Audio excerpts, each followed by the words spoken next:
श्रोता प्रेमियों, मैं राम सागर शास्त्री आप लोगों के समक्ष रखने जा रहा हूं विवाह संबंधी विचार। देखिए, विवाह मुहूर्त में कुल 11 नक्षत्र स्वीकार किए गए हैं। रोहिणी, उत्तरा फाल्गुनी, उत्तराषाढ़, उत्तरा भाद्रपद, रेवती, मूल, स्वाति, मृगशिरा, मघा, अनुराधा और हस्त। इसके अतिरिक्त कात्यायनी युक्त 4 नक्षत्र और हैं, जिनमें अश्विनी, श्रवण, धनिष्ठा और चित्रा आते हैं, जिनका प्रयोग विविध संभागों में किया जाता है। इसके अतिरिक्त अबूझ मुहूर्त भी हैं, जिनमें बिना बूझे विवाह किया जा सकता है,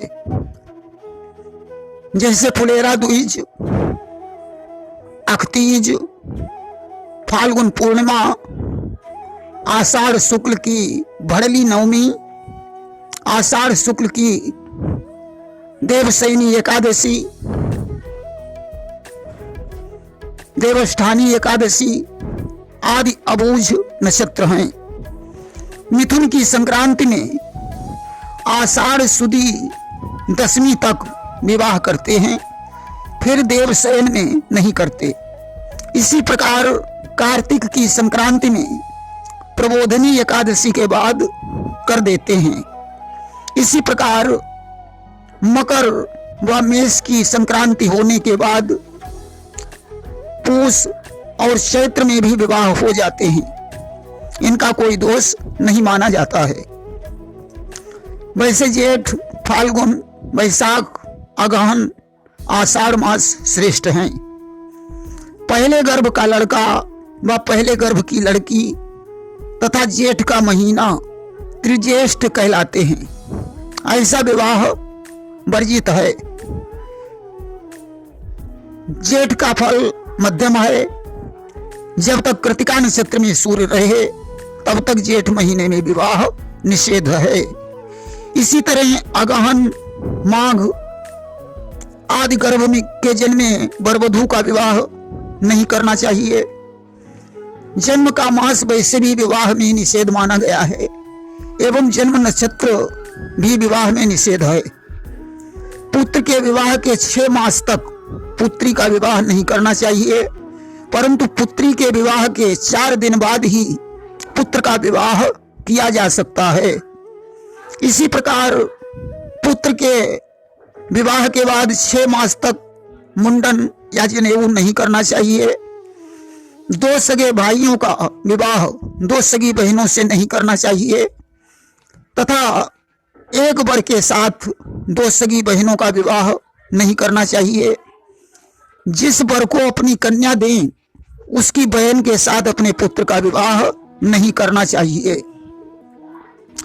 सूर्य के अस्त होने पर गायों के वापस लौटने की धूल जब आकाश में छा जाए, अर्थात गोधूलि काल हो, तो उस समय सभी मंगल कार्य शुभ माने जाते हैं। विवाह में बाण पंचक का विचार होता है। रात्रि को चोर पंचक और रोग पंचक वर्जित हैं।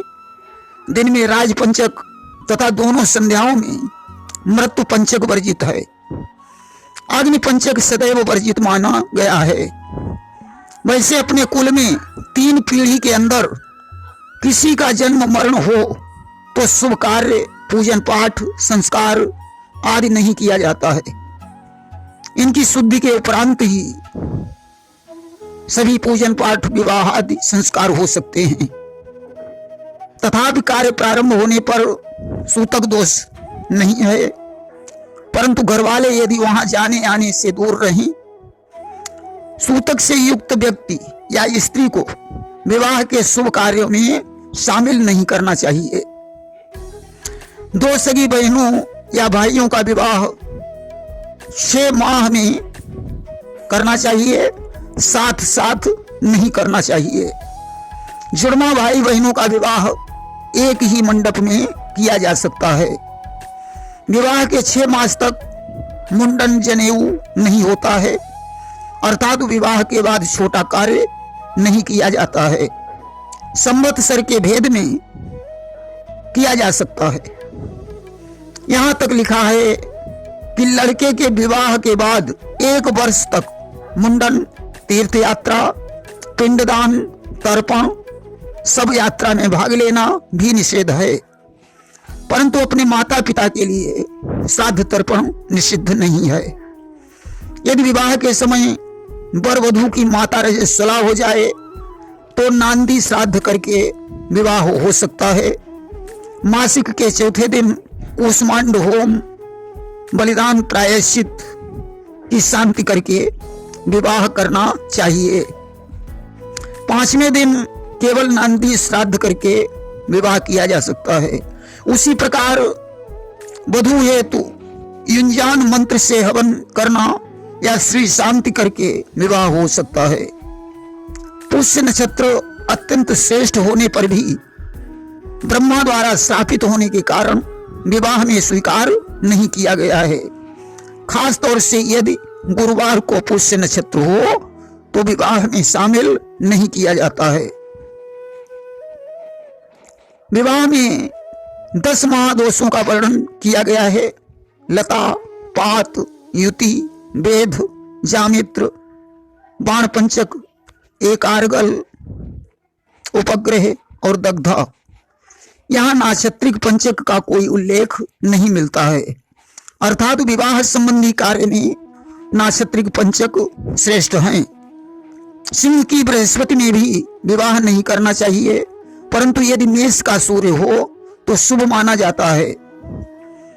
इसलिए वर वरण, कन्या वरण, मुंडन, देव प्रतिष्ठा, मंडप आदि में भी नक्षत्र पंचक का प्रयोग किया जा सकता है। लगन शुद्धि के अभाव में गोधूली लग्न की तरह ही अभिजित मुहूर्त कालांश का व्यवहार सर्वत्र लोकप्रिय है, परंतु बुधवार के दिन यह प्रयोग निषेध माना गया है। रविवार को 20 अंगुल की, सोमवार को 13 अंगुल की, मंगल को 14 अंगुल की, बुध को 15 अंगुल की, गुरुवार को 13 अंगुल की, शुक्रवार को 12 अंगुल की, शनिवार को 11 अंगुल की सीख समतल भूमि पर गाड़कर मध्याह्न काल में जब छाया सीख की जड़ में आवे तब यह मुहूर्त 2 घंटे आसन्न होता है। इष्ट दिन के दिनमान में 24 का भाग देने से 2 मुहूर्त का मान घटकर फलात्मक आएगा। 8वां मुहूर्त अभिजित संज्ञक होता है।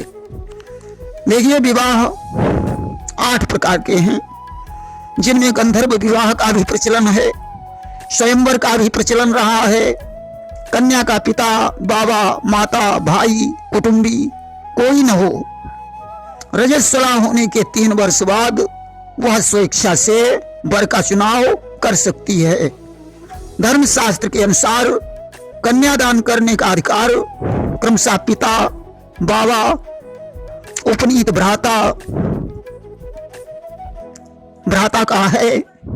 ये क्रमशः कन्यादान के अधिकारी हैं, अर्थात सबसे पहले पिता, अनुपस्थित में बाबा, इनके कन्यादान के बाद अन्य लोग कन्यादान कर सकते हैं। कन्या की कुंडली में दरिद्र, मृत्यु, वैधव्य, चरित्र, संतानाभाव, विषयोग, मांगलिक दोष आदि का विवेचन करना चाहिए। वर की कुंडली में भी दोषों का निरीक्षण करें।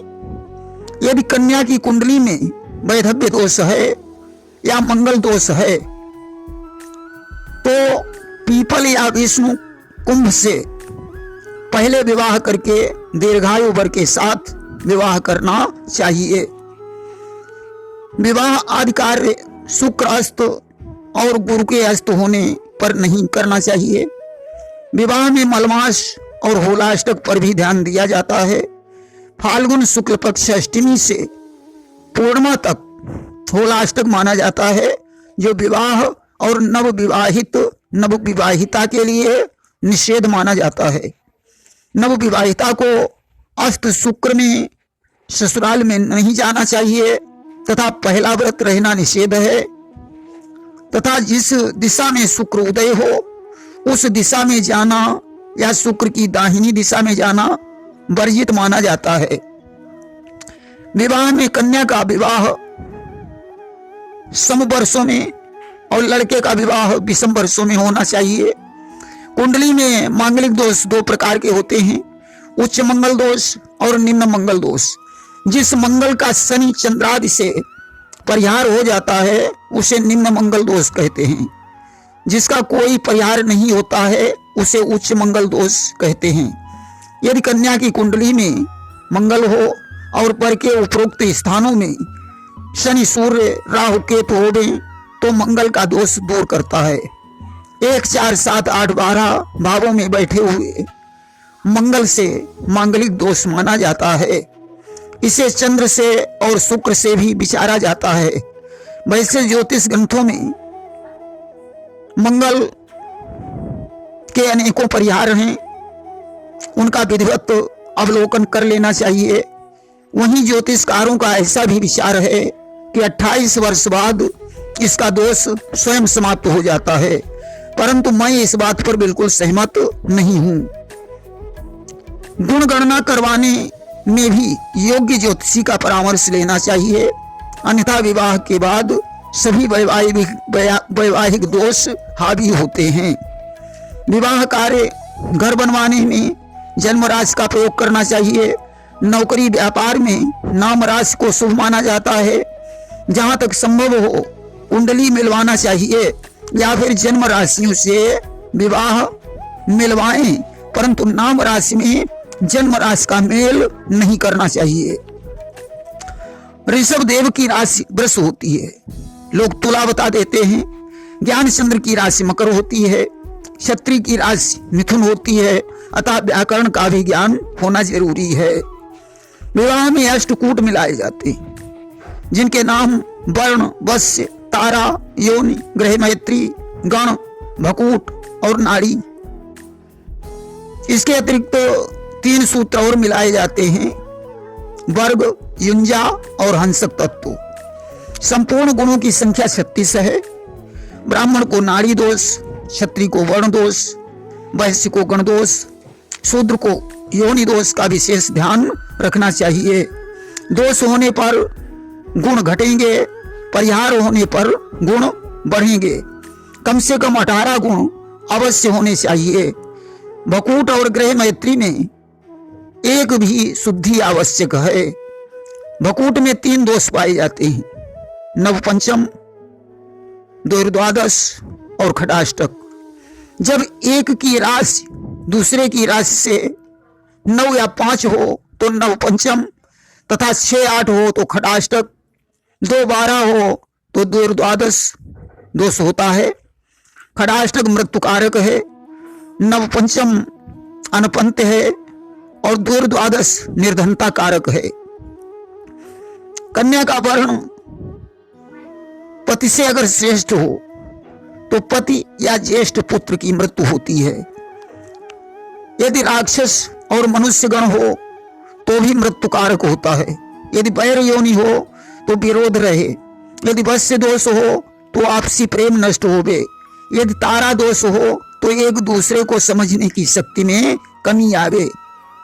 भकूट में कोई और विकार हो तो आपसी जीवनचर्या में विपरीतता आती है। यदि प्रबल मांगलिक दोष हो तो पति या पत्नी का नाश होता है। यदि दोनों की आदि नाड़ी हो तो पति के लिए घातक, दोनों की मध्य नाड़ी हो तो निर्धनता और संतान नाशक, यदि अंत नाड़ी हो तो दुर्भाग्य कारक और कन्या को अशुभ मानी जाती है। कन्या मेष, वृष धनु, मिथुन वृश्चिक, कुंभ कर्क, मकर सिंह, तुला मीन, इनमें परस्पर मृत्यु खटाष्टक होता है। इसके अतिरिक्त मृदु खटाष्टक माना जाता है। यदि वर की राशि से कन्या की राशि 5वीं हो तो अशुभ नव पंचम होता है। तथा यदि वर की राशि से कन्या की राशि नवी हो तो शुभ नव पंचम होता है। यदि वर से कन्या की राशि 2 हो तो अशुभ द्वादश होता है तथा यदि वर से कन्या की राशि 12 हो तो शुभ द्वादश होता है। युंजा में यदि पूर्व भागी पति मध्य भागी कन्या तो पति के लिए श्रेष्ठ होता है। यदि मध्य भागी कन्या परभागी पति तो कन्या के लिए श्रेष्ठ है। अगर दोनों परभागी हैं तो परम प्रेम रहता है। तत्व मैत्री में पृथ्वी और जल, अग्नि और वायु मित्र हैं अथवा दोनों एक ही तत्व के होना शुभ माना जाता है। वर्ग मैत्री में 5वां वर्ग शत्रु होता है। गरुण सर्प, बिल्ली चूहा, सिंह हिरण, कुत्ता मेढ़ा ये शत्रु हैं। इसी प्रकार गणदोष में राक्षस और देवता शत्रु हैं। नर दैत्य से मृत्यु होती है। एक ही गण शुभ माना जाता है। वर को सूर्य बल, कन्या को गुरु बल और दोनों को चंद्र बल चाहिए। 4, 8, 12 गुरु, चंद्र या बृहस्पति को अशुभ माना गया है, परंतु पुरुष के लिए 12वां चंद्रमा भी शुभ माना जाता है। विस्तृत जानकारी के लिए हमारा विवाह ज्योतिष ऑडियो सुने।